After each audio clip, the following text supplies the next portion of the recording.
Welcome back to the channel. My name is Brad and this is Coach Pro. Today's video we're doing the round 15 review.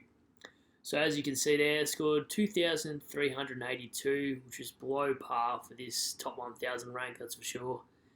Went down 164 places, down now to 962. Was about 300 and something about a month ago now.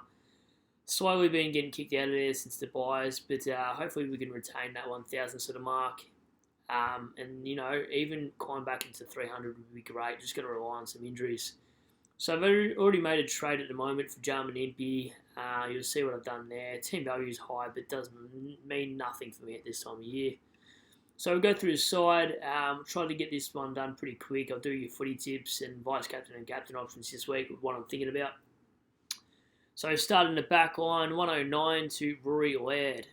He was on 100, I think, at the end of the third quarter, and didn't see much of that last quarter to see what happened to him. I know he had a bit of an injury and stuff like that, so a little bit disappointing because sometimes these players look like they can go 150, in that last quarter and score really big, but they just knock off, and that's the problem I'm finding a lot with some of these players, like Josh Kelly's of the world and stuff like that. They start hot and do nothing, like Jaden Short as well. Callum Mills, 111, really solid again. Been a great pick since round 2. You'll take that any day. Stewart owners, if you did not see the game, he walked down on Charlie Cameron, gave away a few free kicks. Didn't play the intercepting role we love to see, so he'll be cheap in a few weeks if you don't already have him and want to go sideways for about 500k in a fortnight. Do it. Midfield again, great for this price, averaging 97, 116 score.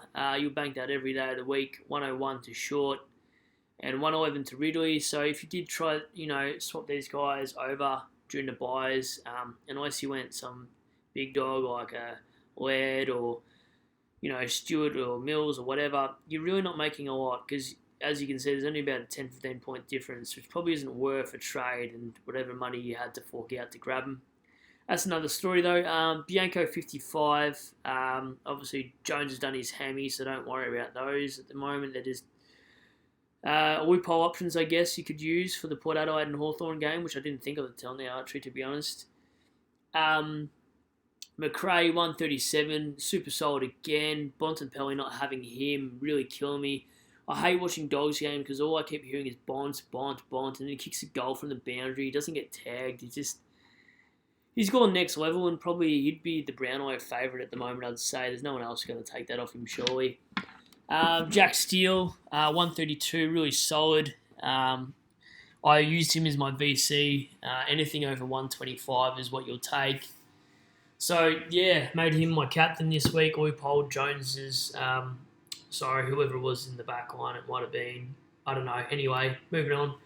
Oliver, 105, is solid, but if you paid 700k for him like I did the other week, it's really not worth it because Bonds is having a hot streak as well, so he might come down in price eventually. He might just have a Clayton Oliver patch where he just goes nuts, and then you can bring him, in the back of the season. I'd sort of rather a Jared Lyons or someone like that who's a bit more value than a Bontempelli paying upwards. But if you've got luxury of trades, why not? Anyway, rambled on for too long. Josh Kelly, 103, bounced back from the ankle injury. Still looked a bit proppy, so you'll take that from Kelly. 147 from Merritt, you'll take that. Of course you would. If you captain him, really smart man or woman. I'm VCing him into Grundy. I will do the tips as well. Walshy, 131, amazing again. 110 for Brayshaw. This is why I didn't trade him out. Sorry, that's my cat. So many distractions in this video for me.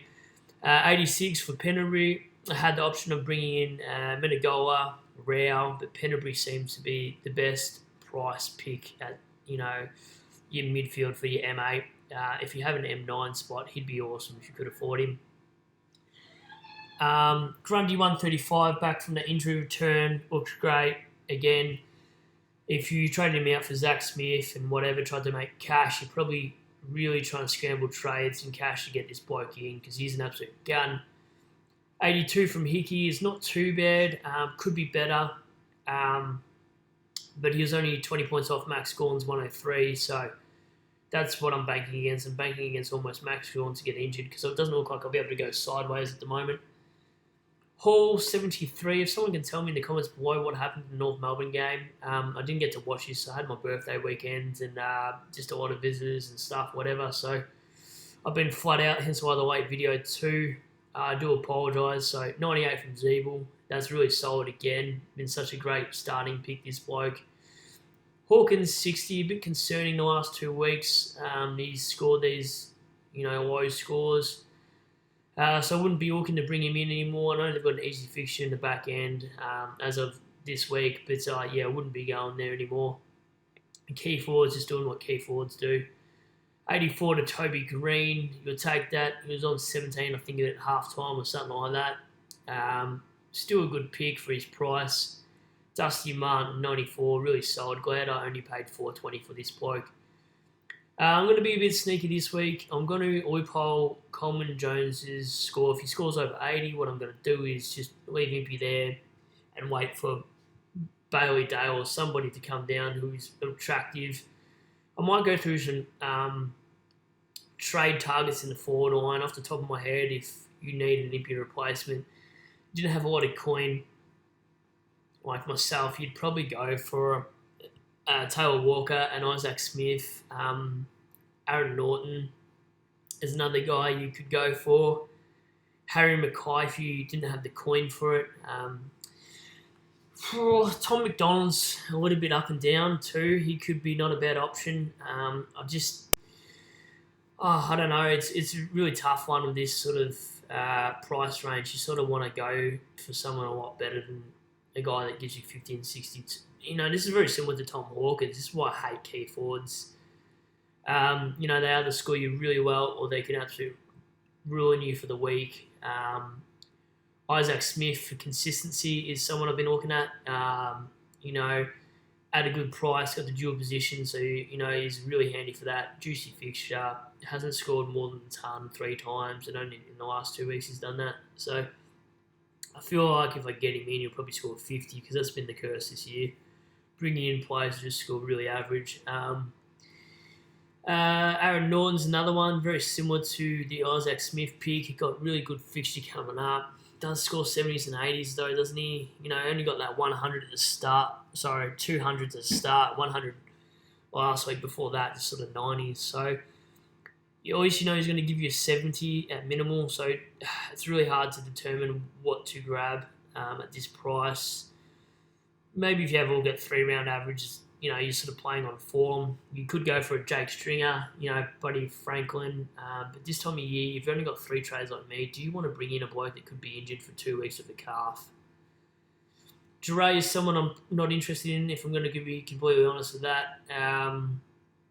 Franklin, not so either. I know he's really tempting because it's just the namesake. But if you look at his scores, you probably wouldn't bring him in unless his name was Lance because you know what he can do. But if you take his name out, that doesn't look really that great appealing. You got 60, 78, 130, 43, 62, 130, 90, 95, 47, 130. It's so like Tex Walker.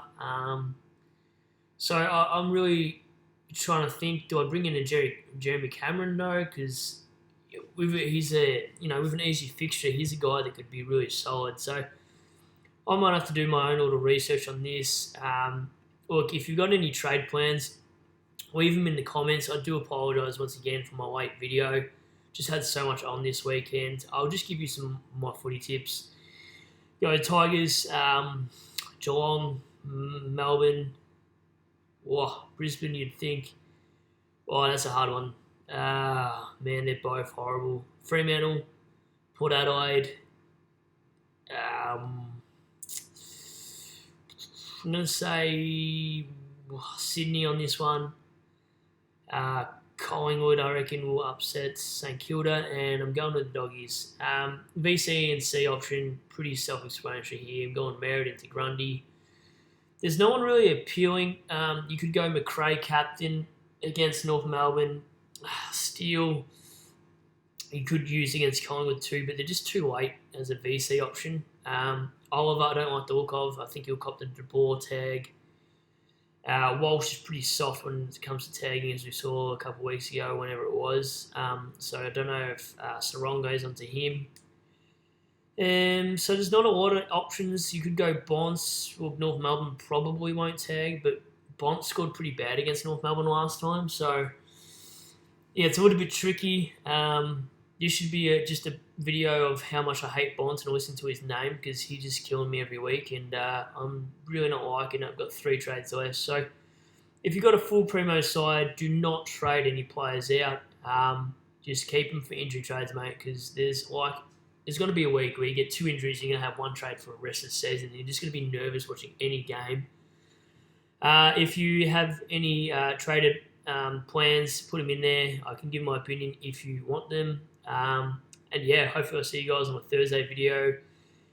I should get back into doing them twice a week. It's just this weekend I've just been a little bit late. So I do apologise. I'll catch you on the next one. It's better all get a Supercoach. Catch you. Bye.